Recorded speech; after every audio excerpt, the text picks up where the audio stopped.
ආයිබෝන් ගුණේ අයියාගේ කාමරේ. අද මොනවද කතා කරන්නේ? කාරණා තුනක් තියෙනවා. පළවෙනි එක තමයි තිස්ස කුටිආරච්චි හිටපු മന്ത്രിතුමාට ෆුඩ් සිටි එකකදී එක්කෙනෙක් හම්බෙලා ඇහුවලු එළවමුද කියලා. ඒ චුට්ටක් අපි පැහැදිලි කරගන්න ඕනේ. තිස්ස කුටිආරච්චි മന്ത്രിතුමා තමයි ඉතින් මේක දන්නේ. මට තියෙන්නේ මේ ෆුඩ් සිටි එකදී ආපු හින්දා එළවමුද කියලා ඇහුවද වැඩ කරන එකෙක් කවුරු එකෙක් වෙලා එළවලුද කියලා ඇහුවද කියලා පොඩ්ඩක් හොයාගන්නත් ඕනේ. අපි ඒක ගැනත් කතා කරන්න ඕනේ. දෙවනි කාරණාව තමයි දිනන දකුණ නමින් අලුත් පෙරමුණක් දේශපාලන පක්ෂයන් මේ මං හිතන්නේ සාකච්ඡා සංවිධානයක් විදිහට දයශ්‍රී ජයසේකර පාටලී චම්පික රණවක දීප්ති කුමාර ගුණරත්න මේ වගේ කණ්ඩායමක් තව නම් නොකී පිරිසක් ඔක්කොම ටික කියන්න වෙලා නැති නිසා එහෙම දිනන දකුණ නමින් අලුත් සාකච්ඡා සංවාද මණ්ඩපයක් ආරම්භ කරලා තියෙනවා. ඒක ගැනත් අපි යමක් සඳහන් කළ යුතුයි කියලා අපි හිතනවා. ඊට අමතරව අධ්‍යාපන ප්‍රතිසංස්කරණ සම්බන්ධ සාකච්ඡාවත් පාරට ඇවිල්ලා තියෙනවා. ඊයේත් අපි දැක්ක කළුතර මට මතක විදිහට බත් කනාරක්ද කියලා ඇහුවා කියලා විශාල ගාල ගෝට්ටියක් ඇති වුණා. මෙන්න මේ ටික ගැන චුට්ටක් අපි කතා කරන්න තමයි අද කල්පනා කරන්නේ. අපි බලමු මොනවද කතා කරන්න තියෙන්නේ කියලා.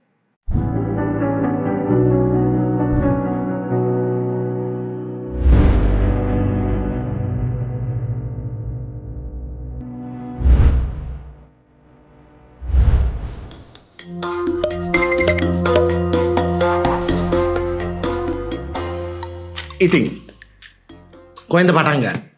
තිස්ස කුටි ආරච්චි අපේ ඉතින් යාළුවනේ. එතුමාගෙන් පටන් ගමු. එතුමා ෆුඩ් සිටියේදී ඉන්නකොට තමයි දැන් කවුද ඇවිල්ලා අහනවා කියලා කියන්නේ. මේ එතුමාගෙන් ඇහුවලු මේ එළවමුද කියලා. එයා කිව්වලු එපා තව ටිකක් කොහොම යන්න දෙමු කියලා. ඉස්සෙල්ලාම ඒකයි මට හිතුනේ. මට හිතුනේ ඔය ෂුවර් එකටම එළවලුද කියලා අහන්න ඇත්තේ. මොකද තිස්ස කුටි ආරච්චි වගේ කෙනෙක්ගෙන් මොලේ කලදක් තියෙන එකෙක් ආණ්ඩුවක් එලවන්න තිස්ස කුටි ආරච්චිත් එක්ක කතා කරනවද බං? හරි. අරක් එලවන්න වගේ නම් කුඹුරකට බැලපු. කොහොම හරි හම්බෙලා තියෙන ෆුඩ් සිටි එකදී ඒකේ මං හිතන්නේ යම් සංකේතාත්මක වැදගත්කමක් තියෙනවා. කඩේ යනවා නම් ඒ ගානට තමයි යන්න ඕන සුපර් මාකට් ලෙවල් එකෙන්. ඉතින් ෆුඩ් සිටි වගේ ලෙවල් එකෙන් තමයි තිස්ස කුටි ආරච්චිලා කඩේ යන්නේ. ඒක ගැනත් තියෙනවා අපිට නිකන් එහෙම අදහසක්. කොහොම හරි මිනිස්සු මේ රටේ අනුරාධපුරේනේ දැන් මේ දවස්වල ඉන්නේ. ආණ්ඩු ගෙදර යවනවද නැද්ද කියලා පොහොට්ටුවේ අය උපදෙස් ගන්න. කියන්නේ තියෙන ආණ්ඩුව එළවමුද කියන එක පිළිබඳව උපදෙස් ගන්න තිස්ස කුටි ආරච්චි වගේ අයගෙන් නම් කියන්නේ ඊළඟ බලපෙරළිය සිදුවීම සඳහා සිදු කර ගැනීම සඳහා ගාමක බලවේග විදිහට පෙරමුණේ රාලලා විදිහට තෝරගෙන ඉන්නේ පොහොට්ටුවේ බයික් ආඩර් එක තිස්ස කුටි ආරච්චිව නම් එතකොට අපිට හිතා ගන්න පුළුවන් බයියන්ට අත් වෙලා තියෙන ඉරණම අර අපි මහින්ද පත්‍රණ ගැන කිව්වා වගේ. මොකද්ද මේ බයියන්ට අත් වෙලා තියෙන ඉරණම? එක පැත්තකින් ශ්‍රී ලංකා නිදහස් පක්ෂයේ ජාතික සංවිධායක ධූරයට චාමර සම්පත්පත් වීම. හරි. මේ පැත්තෙන් බයියෝ ඇවිල්ලා ආණ්ඩු එලවන්න තිස්ස කුටි ආරච්චිත් එක්ක කතා කිරීම කියන එකම මං හිතන්නේ විශාල විහිළුවක්. සහ ඉතින් එහෙම තිස්ස කුටි ආරච්චි නම් තීරණය කරන්නේ ඊළඟ ආණ්ඩුව යවනවද නැද්ද කියලා මැතිවරණ වලට ලොකු ගණන් වියදම් කරන්නේ අපරාධය. අපි තිස්ස කුටි ආරච්චිගෙන් අහලා ආණ්ඩු පිටේවුවා නම් ඒත් හරියද? තිස්ස කුටි ආරච්චිගෙන් අහනවා එළවමුද බෑද? තිස්ස කුටි ආරච්චිකොත් එළවමු කියලා අපි ඡන්ද තියන්නෙත් නැහැ මොකුත් අරගල ඕනෙත් නැහැ. තිස්ස කුටි ආරච්චිගේ තීන්දුව මත අපිට කරගෙන යනවද නැද්ද කියලා තීරණය කරන්නත් පුළුවන්. අපි hina වුණාට මචං මේකේ තියෙනවා සීරියස් එකක්. ඒ තමයි තිස්ස කුටි ආරච්චිලාගේ ඔළුවේ, ඒ කියන්නේ පොහොට්ටුවේ බයියන්ගේ ඔළුවේ මෙන්න මෙහෙම හොල්මනක් වැඩ කරනවා. හරි මේක ඊටාම භයානක මානසික ව්‍යාධි තත්ත්වයක්. ඒ අය හිතනවා මේ ආණ්ඩුව ගෙදර යවන්න කොයි මොහොතක හරි ඒකනේ මේ ආණ්ඩුව ආපු දවසලගෙන මිනිස්සු පාරට බහි කියලා අපි මේක මීට කලිනුත් කියලා තියෙනවා. දේශපාලනය නොකර තමන් කරපු අතීතයේ කරපු පාදඩ දේශපාලන වනචර දේශපාලන අතීතය අමතක නොකර හෘද සාක්ෂියට එකගව කල්පනා කරලා බැලුවොත් ඕගොල්ලොන්ට ගෙදර යන්න උනේ ඇයි? ඒක නිකන් ජාත්‍යන්තර කුමන්ත්‍රණයක්ද? එහෙම නැත්නම් ආණ්ඩුව ඇතුලෙන් ආපු කුමන්ත්‍රණයක්ද? එහෙම නැත්නම් ජවිපේ විසින් කළ කුමන්ත්‍රණයක්ද? පෙරටුගාමීන් කළ කුමන්ත්‍රණයක්ද? ඔය මොන මගුලක්වත් නෙවෙයි. ඕගොල්ලොන්ට ආණ්ඩුව රට කරගෙන යන්න බැරි වුණා. මිනිස්සුන්ගේ දෛනික එදිනදා මූලික අවශ්‍යතා උවමනා ටික ඕගොල්ලන්ට සම්පූර්ණ කරන්න බැරි වුණා. හරි නැතුව මේ ඕගොල්ලන්ට ඒවට වෙන ඒවා කියන්න පුළුවන් වෙන රටවල් වලින් සල්ලි එව්වා ජාත්‍යන්තර කුමන්ත්‍රණ බන් තෙල් ගෙන්න ගන්න බැරිව ඩොලර් නැති වෙච්ච එක ජාත්‍යන්තර කුමන්ත්‍රණයක් වෙන්නේ කොහොමද? හරි මිනිස්සුන්ට ගෑස් ටික දෙන්න බැරි වෙච්ච එක හරි ජාත්‍යන්තර කුමන්ත්‍රණයක් වෙන්නේ කොහොමද? හරි උඹලට ආර්ථික වැඩ පිළිවෙලක් සැලැස්මක් නැතුව රට හොම්බෙන් ඇරියට පස්සේ මිනිස්සු පාරට බහැලා හරි මේ ඔය ගානට බේරලා ඉන්න එක ලොකු දෙයක්.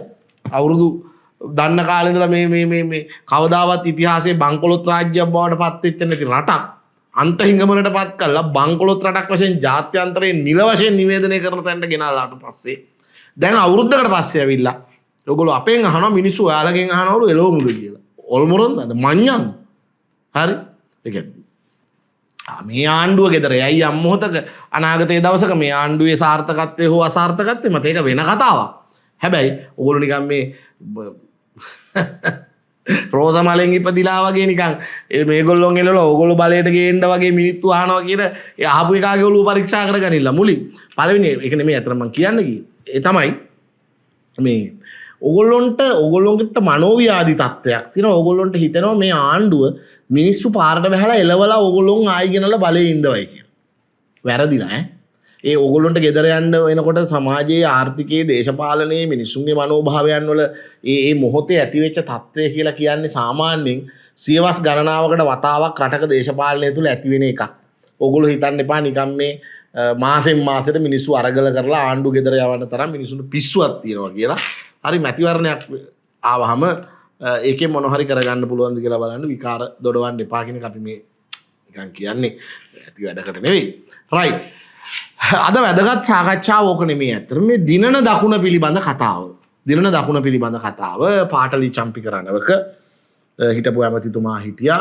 දීප්ති කුමාර ගුණරත්න මහත්මයා හිටියා. දයාසිරි ජයසේකර මහත්මයා හිටියා. තව ඔහොම පිරිසක් හිටියා. මම දැක්කා.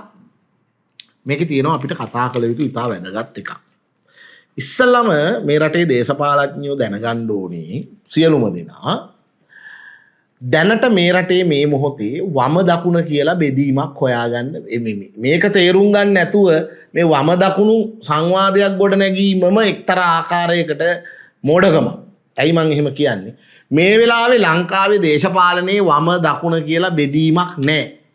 වම දකුණ කියලා දේශපාලනිකව බෙදෙන්න මිනිස්සුන්ට මොකක් හරි අනිත් සාධකවල ස්ථාවරත්වයක් තියෙන්න ඕන.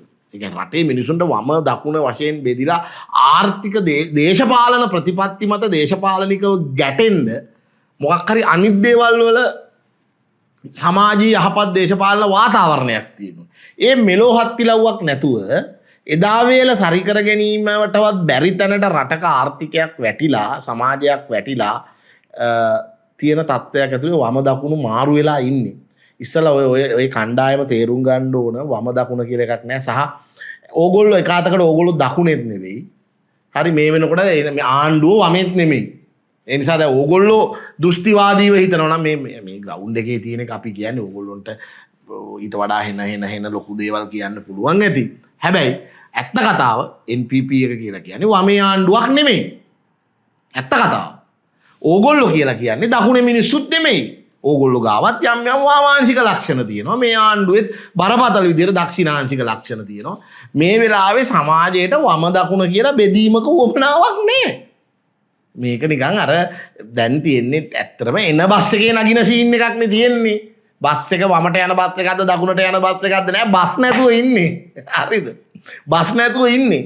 ඇත්තටම පහුගිය මැතිවරණය කියලා කියන්නේ ඕගොල්ලෝ තේරුම් ගන්න ඕන එක තමයි මිනිස්සු මේ NPP කියන බස් එකට නැග්ගේ ඇත්තටම ඒක තමයි යථාර්ථය. ඇත්තටම ගමනාන්තයට යන්න පුළුවන්ද කියන එක ගැන නිශ්චිතම විශ්වාසයක් ඇතුව නෙවෙයි. ඒක පිළිගන්න ඕනේ කන්නේ. මිනිසුන්ට දෙගිඩියාවක් තිබුණා. ඒක තාම තියෙනවා.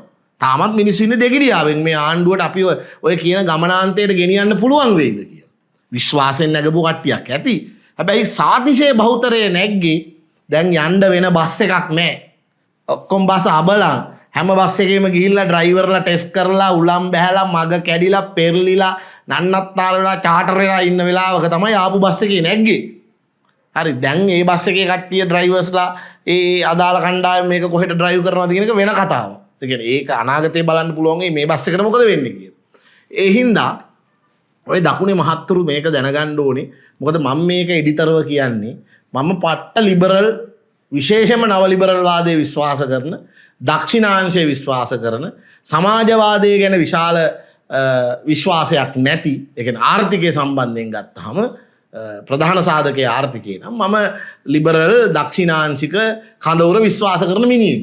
අපි දිගට කියලා එක තියෙන යන්නේ අපි හොද්දට බැහැලා UNP එකේ දේශපාලනය කරපු මිනිස්සු.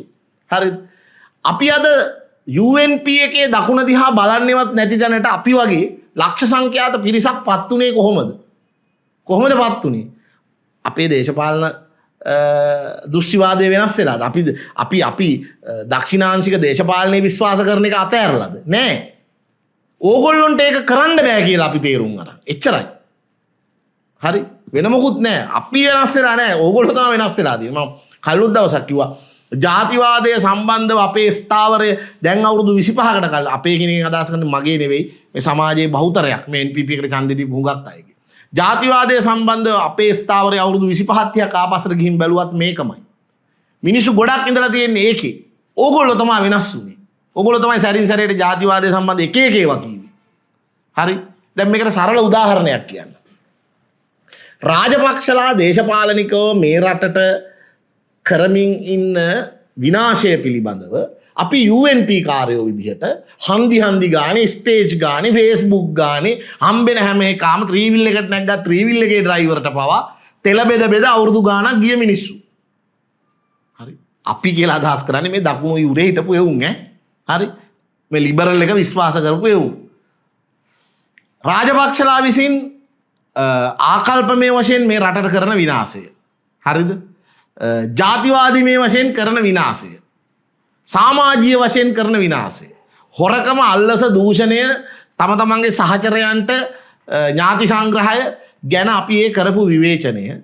හරි? අපිත් එක්ක හිටපු දේශපාලන සගයෝ වෙඩි කාලා මැරෙනකම් වෙඩි කාලා මැරෙද්දි හරි අපි යන පාරවල් වලට දේශපාලන රැස්වීම් වලට චණ්ඩි වෙඩි තියද්දි ගස් කපලා දාද්දි අපි එහෙම දේශපාලනය කරලා තියෙනවා. හරි? එහෙම කරද්දි අපි ඒ රාජපක්ෂලාට මේ වැඩේ කරන්න බෑ කියන විශ්වාසයෙන් අපි පොලිටික්ස් කරානේ. දිවිහිමි. හරි ඒ අපි විශ්වාස කරපු දේශපාලන අදහසක් වෙනුවෙන් මේ රටේ ওই ලක්ෂ 68 මේ ආණ්ඩුවට ඡන්දෙ දීපු ලක්ෂ 68 ඇතුලේ ඉන්නේ අපි වගේ මිනිස්සු කියලා අපි මේ කියන්නේ. හරි ඒ මිනිස්සු තමයි NPP එකට හැරුනේ නැතු අලුතෙන් ඉපදිලා ආවේ නෑනේ. එතකොට ඇයි මේ මිනිස්සු ඒ දකුණු කඳවුර අතෑරියේ? ඕගොල්ලෝ අවුරුදු ගානක් තිස්සේ ඒක ඔයාලට කරන්න බෑ. දක්ෂිණාංශික මිනිස්සුන්ගේ විශ්වාසයන් වෙනුවෙන් ඕගොල්ලොන්ට පෙනී හිටින්න බෑ කියලා ඕගොල්ලෝ ඔප්පු කරලා පෙන්නුවා. හරි? ඒක මං හිතන්නේ යම් ප්‍රමාණ වලින් පාටලි චම්පික රණවක හිටපු ඇමතිතුමාටත් අදාළයි. රනිල් වික්‍රමසිංහටත් අදාළයි. දයාසිරි ජයසේකරටත් අදාළයි. හරි? ඔය දකුණු යුරේ කියන සියලු දේශපාලඥයෝ විසින් මිනිස්සුන්ට වම දකුණ නැති වෙනකන් මිනිස්සුන්ගේ විශ්වාසයන් වලට මිනිස්සු ගරු කරපු දේශපාලන අදහස් වලට කෙලෙව්වා. ඕගොල්ලෝ එක කාලෙක මහින්දලත් එක්ක එකතු වෙලා මහින්දලා කියද්දි අපි වමේ කියලා ඕගොල්ලෝ කියද්දි ඕගොල්ලෝ දකුණේ කියලා ඕගොල්ලෝගේ මාන්ත්‍රිකම් බේර ගන්න ඇමතිකම් ගන්න පෙරේතකමට ගිහිල්ලා එක කාලයකට මහින්දලාගේ කකුල් ලෙව කනවා. අපි එහෙම කරලා නැහැ. අපි කියලා මං ආයිත් කියන්නේ මේ දක්ෂිණාංශයේ විශ්වාස කරපු මිනිස්සු මේ සංහිඳියා විශ්වාස කරපු මිනිස්සු ලිංගික නිදහස විශ්වාස කරපු මිනිස්සු ඒ ස්තරය ලක්ෂ 25 30ක් මේ රටේ දිගට මේ ස්ථාවරයේ හිටියා. උන් පක්ෂ මාරු කරේ නෑ. ඕගොල්ලෝ තමයි තැන් වල läගලා ඒ දකුණු යුරේ එවුන්ගේ අහිංසක විශ්වාසයන්ට කෙලෙව්වේ. ඒකෙන් උනේ ඒ මිනිස්සු ඒ ස්තරයේ හැමම හිටියා. ඕගොල්ලෝ ඒ ස්තරයෙන් එළියට විසි වුණා. දැන් ඕගොල්ලෝ ඉන්නේ ඒ ස්තරයෙන් එළියේ. දැන් ඕගොල්ලොන්ට ඇවිල්ලා ආයි ඒ දකුණේ මිනිස්සුන්ගේ විශ්වාසය දිනාගෙන ඒක ඒ ඡන්ද ටික එකතු කරන්න ලේසි කියලා හිතන්න එපා. මොකද හේතුව ඒක නිකන් අර දේවාලයක් අදාගෙන ආපු එවුන්ට දෙයියෝ පයින් ගැහුවා වගේ වැඩක්. හරි දෙයියෝ පයින් ගැහුවා වගේ වැඩක්. ඕගොල්ලෝම විශ්වාස කරගෙන ජීවිත පූජා කරපු අය හරි කොච්චර හිටියද? අන්තිමට නතර වුණේ සහසුද්දෙන් UMP එකයි පොහොට්ටුවයි එකට ස්ටේජ් නැගලා. අන්තිමට රාජපක්ෂලා වෙනුවෙන් අවුරුදු රාජපක්ෂලාට විරුද්ධව UNP එකේ අවුරුදු ගානක් දේශපාලනය කරපු මම මගේ පුද්ගලික කතාවත් හැඟීමක් එක්ක මේ කියන්නේ. හරි. දේශපාලනය කරපු අපිට රාජපක්ෂලත් එක්ක වේදිකාවට නගින්න කියලා යෝජනා කරන්න තරම් UNP එක මොකක්ද ඒකට කියන්නේ? UNP එක A level එකට වැටුණා. හරි. රාජපක්ෂලත් එක්ක UNP එකේ පතාක යෝධයෙක් ස්ටේජ් වල හිටගත්තා. එතකොට අපි අර කතා කරපු දේශපාලන අදහස් වලට තර්ක වලට අපි අවුරුදු දශක දෙකක් විතර හන්දියක් ගානේ කිය හිටපු ඒවට මොකද වෙන්නේ? ඕගොල්ලන්ට ඒ වෙනුවෙන් පාර්ලිමේන්තු මන්ත්‍රීකමක් හරි ඇමතිකමක් හරි සංස්ථා සභාපතිකමක් හරි හම්බෙයි. හරි. වරප්‍රසාද නැතුව හන්දි ගානේ දේශපාලනය අවංකව ලිබරල් දක්ෂිණාංශික කඳවුර විශ්වාස කරලා මතබල කරපු අපිට මොකද වෙන්නේ? හැංගීමක් තිබ්බද? ඒ නිසා දැන් දිනන දකුණු දිනන වම් ඕවා හොය ඉන්න මොහොතක නෙමෙයි රට තියෙන්නේ. සහ එහෙම දක්ෂිණාංශික ඒ කඳවුර මේක තරහෙන් කියන එකක් නෙමෙයි. ඕගොල්ලෝ මේක මේ හැඳි ගාපු හැඳි ගෑවිල්ලට. ඕගොල්ලෝ මේක මේ අච්චාරු කරපු අච්චාරු කිරිල්ලට. හරි. ඕගොල්ලෝ මේක මේ ලිබරල් දක්ෂිණාංශික මිනිසුන්ට මේක ඉවර කරපු ඉවර කිරිල්ලට මං හිතන්නේ ඕගොල්ලොන්ට ඒ කඳවුරේ නායකත්වය ආයෙ ගන්න පුළුවන් කියලා. ඒ කඳවුරේ නායකත්වය ගන්න පුළුවන් කියලා එකක්. දෙක තමයි අර පටන් ගත්ත එකේම මම තාම ඉන්නේ. හැබැයි මේ මොහොතේ ආයි වම දකුණ කියලා දෙකක් බෙදීමක් නැහැ. මිනිස්සු එන බස් එකේ නගිනවා.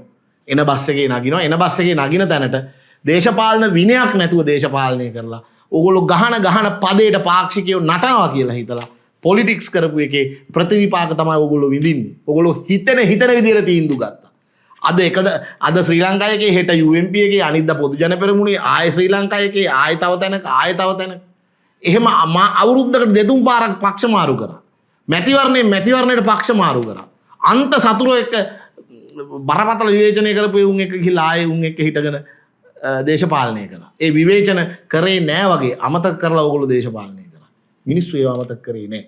ඒ හින්දා මේ ඕගොල්ලොන්ට වැරදුනා මිසක් රටටත් වැරදුනා. හැබැයි ඕගොල්ලොන්ට වැරදුනේ ඕගොල්ලොන්ගේ ඒ නරක දේශපාලන විනය නිසා බව මතක තියාගත යුතුව තියෙනවා. ඒ නිසා ඔය දකුණු කඳවුර එකතු කරන්න ටිකක් සුචරිතවාදී සුපිරිසිදු පිරිසකට මිසක් ඔය ප්‍රතික්ෂේප වෙච්ච කණ්ඩායමට පුළුවන් කියලා මං විශ්වාස කරන්නේ සහ එහෙම වම දකුණ කියලා එකක් හොයාගන්න බෑ. මොකද ආයිත් මං කියනවා NPP එකද වම NPP එක දන්නෙත් නෑ NPP එක වමේද දකුණේද කියලා.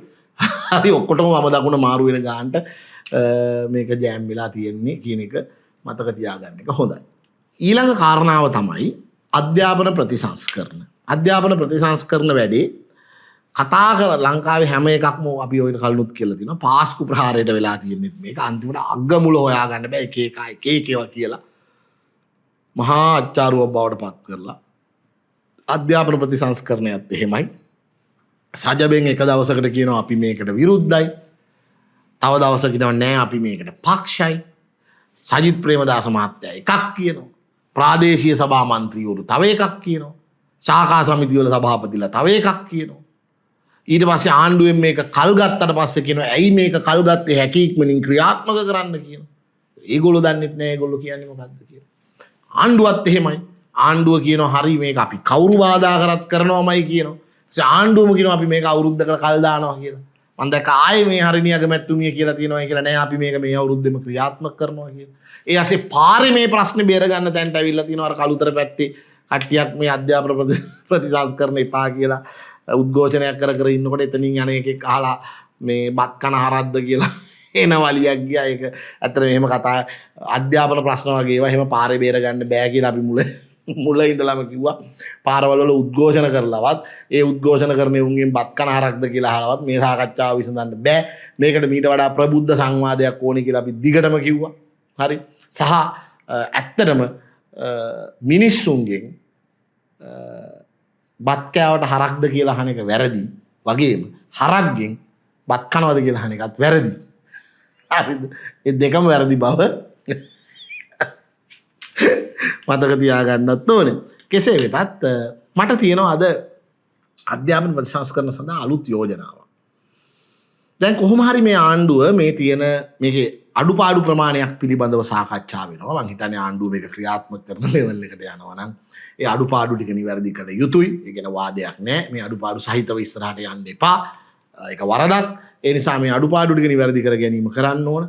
ඒ ගෙනාවට අඩුපාඩු ටික නිවැරදි කළාට පස්සෙත් මේ ප්‍රතිසංස්කරණය ගෙනාවට පස්සේ කවුරු හරි විරුද්ධ වෙනවා නම් මම කියන්නේ මේක ප්‍රැක්ටිකල් නෑ මම මේ කියන එක ඕනනම් අපිට ආතල් එකක් ගන්න පුළුවන් මෙහෙම කොහොමද දන්නවද හරි ඉස්කෝලවල උගන්වනවා දැන් කොච්චර මේක නිවැරදි කරලා ගෙනාවත් එදාටත් විරුද්ධ වෙන කට්ටියක් ඉන්නවා එදාට පුළුවන් නම් ආණ්ඩුව මෙහෙම වැඩක් කරන්න ඒ තමයි